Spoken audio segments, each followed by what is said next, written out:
মৌচাকের উপরে একটা প্রজাপতি বসে মধু খাচ্ছে। মৌচাকটাকে কাটা হয়নি, কারণ কাটা খুব মুশকিল। যাই হোক, প্রকৃতির জিনিস প্রকৃতির কাছে ফিরে যাক। আসুন পরিচিত হই। কেমন আছেন সকলে? জীবন নদী ব্লগ নিয়ে আপনাদের অরুণিমা আবার চলে এসেছি। কালকে আমি ব্লগ দিতে পারিনি, শরীরটা একটু খারাপ ছিল। এখন আপাতত বাজারে যাচ্ছি, সেরকম রান্নাবান্নাও আজকে কিছু করতে পারিনি। চলুন বাজারে যাই আপনাদের সবাইকে সঙ্গে নিয়ে। আজকে ফেব্রুয়ারির 28 তারিখ।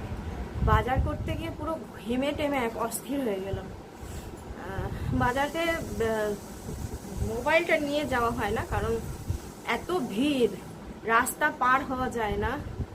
সেখানে মোবাইল নিয়ে বাজারে মানে ঠেলাঠেলি করে বাজার করতে হয়।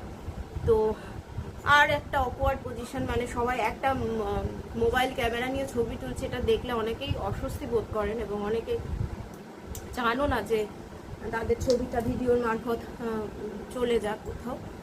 তো অনুমতি না নিয়ে তো ভিডিও করা ঠিক নয়।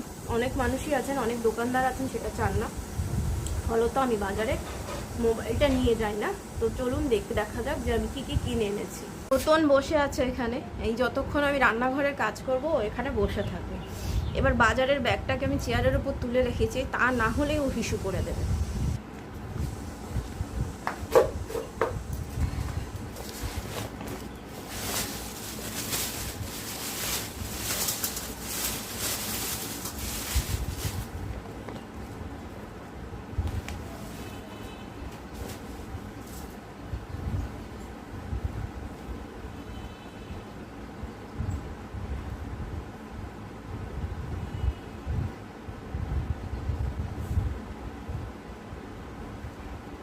সবজিওয়ালা ফলওয়ালারা যে কেন এত বিট দিয়ে দেন বুঝতে পারি না, যেন এটা আজন্ম এইভাবেই থাকবে, কোলা হবে।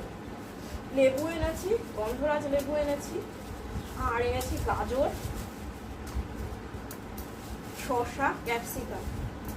এগুলোই এখন খাওয়া দাওয়া চলছে। বেশিরভাগ পরিমাণে সবজি আর স্যালাড, ফল এগুলোই দেওয়া হচ্ছে। আপনাদের জানি নাকি এরই মধ্যে ছেলের 6 কেজি ওজন কমেছে এই কয়েকদিনের মধ্যে। আজকে বোধহয় 15 দিনে 6 কেজি কমেছে, আরও একটু কমতো। আর এটা একটা মাশরুম পেলাম অনেকদিন বাদে, আমার ছেলে খুব পছন্দ করে, তো এইটা নিয়ে এসেছি।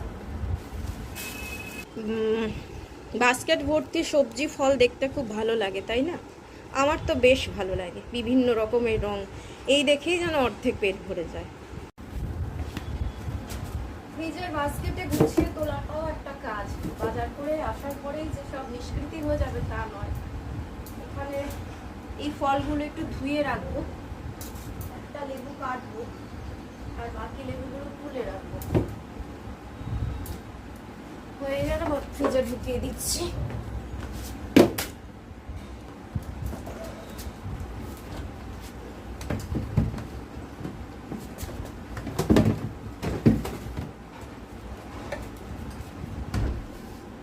ফলগুলোকে ধুয়ে রেখে দিচ্ছি। এখানে রাখা থাকে ফলগুলো, কারণ ছেলের যখন ইচ্ছা তখন সে ফলটা খেয়ে নেয়, মানে ভরা পেটেই। মিড মর্নিংয়ে ফলটা খায় সাধারণত। তো অনেক দিন ধরে এই স্টাডি টেবিলটা পরিষ্কার করা হচ্ছে না, দেখি আজকে পরিষ্কার করার জন্য। এটা রোজই হয় মোটামুটি। এটা হচ্ছে লাউ ঘন্ট, ঝাল দিয়ে লঙ্কা দিয়ে করা হয়েছে, তা না হলে খাবে না। আর এটা এয়ার ফ্রায়ারে ভাজা উচ্ছে। আজকে একটু তেল ব্রাশ করে দিয়েছিলাম, লঙ্কা আছে, লেবু আছে। আসল কথা, একটু ট্যাঙ্গি টেস্ট না হলে ছেলে খেতে চায় না। এখানে উচ্ছে আলু সেদ্ধ আছে, স্যালাড আছে, এটা রায়তা, হ্যাঁ, উপর থেকে একটু স্যালাড ছড়িয়ে দেওয়া আছে।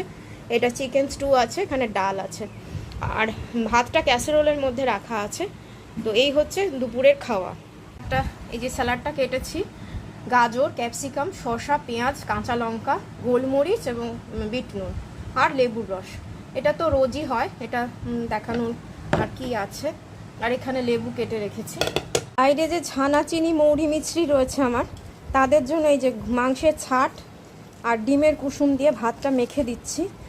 তো একটা তো বাচ্চা চলে গেছে, ছেলে বাচ্চাটা কোথায় চলে গেছে।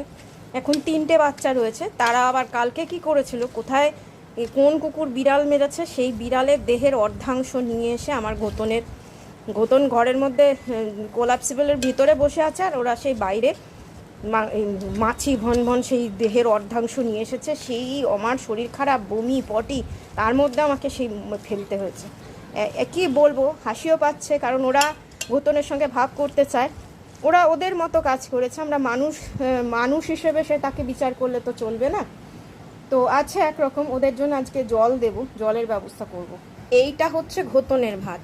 এই যে ও তো খেতে পারে না বলে ওর জন্য মাংস জিনিসগুলো রাখা রয়েছে, ফাইবার যেগুলো, হাড়গুলো খেতে পারে না। তো এটা ঘোতন খাবে আর ওগুলো ওরা খাবে।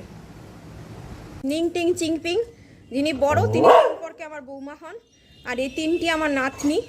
এদের আর কোনো জায়গা জোটেনি, এই একবেলাই একটু খেতে দিতে পারি, তা বাদে তো আর দিতে পারি না। আর এই যে আমার সুপুত্র, তার স্ত্রীকে দেখে চিৎকার করছে। জ্যাট্রোফিন গাছটায় এই তো ডগায় ডগায় ফুল আসে, আর এই ডগাগুলোতেই পোকা লেগেছে।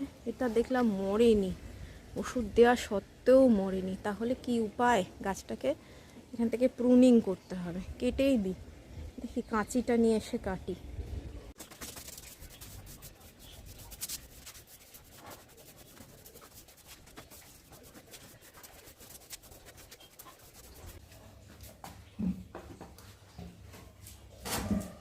চলে যাচ্ছিস? ঘর গেরস্থালি অগোছালো হয়ে পড়ে আছে। আমার এই অগোছালো ঘর গেরস্থালি ভালো লাগে, কেননা খুব গোছানো ঘর হলে মনে হয় যেন দুদিনের গেস্ট এসেছি, কোথাও অতিথি হয়ে এসেছি, এবং মনে হয় হোটেলের কামরা কিছুক্ষণের মধ্যেই ছেড়ে দিতে হবে। তো আমি কখনো কোথাও বেড়াতে যাইনি, হোটেলে উঠিনি, তাও আমার এই জিনিসটা মনে হয় যে আমার বাড়ি, আমার ঘর, যেখানে আমি শান্তিতে থাকবো, সেই জায়গাটা ঠিক একটু অগোছালো থাক, আমার মতো। কেমন বলেন আপনারা? আর আরেকটা কথা বলি, যে একবার আমি কোনো সময় কবিতায় লিখেছিলাম, স্বচ্ছলতার গন্ধে আমার অসুখ করে। সত্যি হয়তো তাই হয়তো জীবনে আমার স্বচ্ছলতা নেই। মাসের শেষে আমি ডাল আলু সিদ্ধ ভাত খেয়ে খুশি। জীবনে স্বচ্ছলতার চাইতে, হ্যাঁ, একটুখানি সচ্ছল হলে শান্তি অবশ্যই আসে, কিন্তু যেটুকু শান্তির জন্য দরকার শুধু সেটুকুই থাক।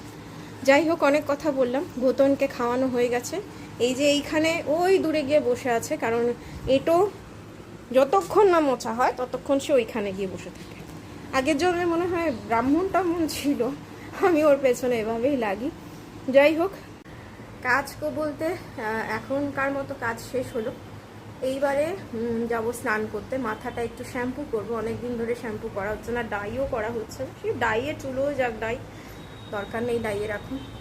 আর এইটা না আমার ছেলের জামা আমি পরি, আর ছেলের প্যান্টগুলো এখন পরি না, কারণ খুবই ঢিলা হয়ে যাবে সেই কারণে।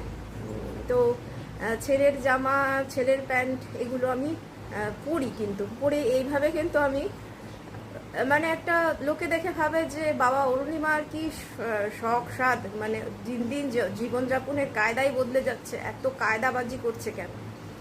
তো একটা জামাতে বেশ কয়েকদিন চালানো যায়, তাই না? ছেলের জামা পরলাম, স্টাইলও হলো, আবার জামা কাপড়ের পিছনে আমি খুব একটা বেশি খরচ করতে রাজি নই। হ্যাঁ, কিনবো যেটা, সেটা কমফোর্টেবল হবে, এই পর্যন্ত, তার বেশি কিছু আমার তো প্রয়োজন নেই।